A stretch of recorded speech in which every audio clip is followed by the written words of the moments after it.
Hello friends, welcome to my channel. मैं आज आपको बताने जा रही हूँ आयुर्वेद की एक ऐसी औषधि, एक ऐसी दवाई के बारे में जिसके अनगिनत फायदे हैं। 80 साल के बुजुर्ग की अपनाई हुई और अजमाई हुई ऐसी आयुर्वेद की दवाई के बारे में आज मैं आपको बताने जा रही हूँ। उस इंसान ने इस मेडिसिन, इस औषधि को अपनाया और उनको कभी भी लाइफ के अंदर डायबिटीज, जॉइंट पेन, ये तकलीफ कभी नहीं हुई। बीपी या फिर इम्यूनिटी का कमजोर होना, यहाँ तक कि ये कह सकते हैं जो वायरल फीवर या वायरल के कारण साइनस की समस्या हो जाती है या जुकाम, खांसी, ये समस्याएं भी कोसों दूर रही, लेकिन उन्होंने इसका नियम से पालन किया। तो आज मैं आपको उसी चीज के बारे में बताने जा रही हूँ। दोस्तों, ये इसीलिए अजमाई गई क्योंकि ये कारगर है। इसके साथ साथ उन्होंने योगासन भी किए, उसके बारे में भी मैं आपको इस वीडियो में बताऊंगी। दोस्तों, ये आयुर्वेद की औषधि का नाम है गिलोय। उन्होंने अपनी लाइफ टाइम में गिलोय कभी नहीं छोड़ी, यानी कि गिलोय जिसे अमृता कहा जाता है, उसका सेवन करते ही रहे। दोस्तों, गिलोय के अंदर ऐसी प्रॉपर्टी पाई जाती है कि ये एक चमत्कारी दवाई है। इसके अंदर एंटी डायबिटिक मेडिसिनल प्रॉपर्टी है, यानी कि डायबिटीज तो ये जिंदगी में होने ही नहीं देती। जो भी इंसान गिलोय का सेवन करता है उसे जिंदगी में कभी डायबिटीज नहीं हो सकती।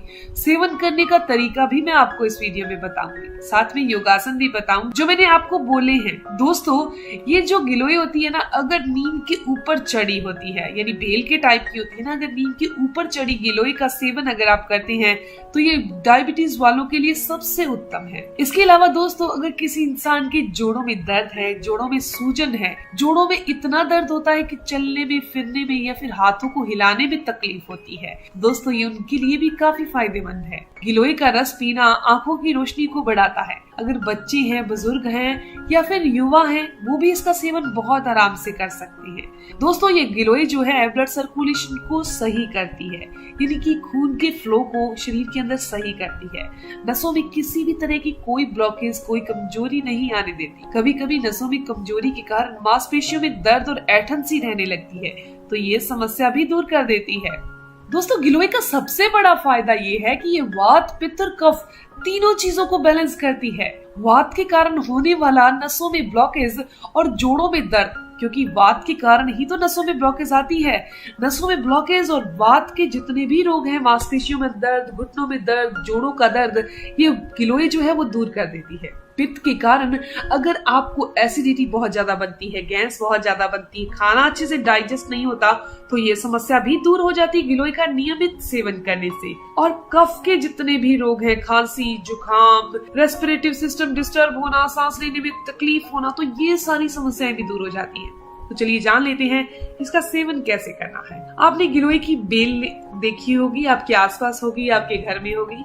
दोस्तों, उसका 4 से 5 इंच का टुकड़ा ले लीजिए, उसे किसी भी भारी चीज से कूट लीजिए, पानी में उबाल लीजिए और ये जो पानी तैयार हुआ है, इसका सेवन आपने खाली पेट दिन में कभी भी कर लीजिए। वैसे तो इसका सेवन सुबह खाली पेट किया जाता है, लेकिन दिन में भी अगर खाली पेट कभी भी कर लिया जाए तो फायदा ही करता है, किसी टाइप का कोई नुकसान नहीं करता।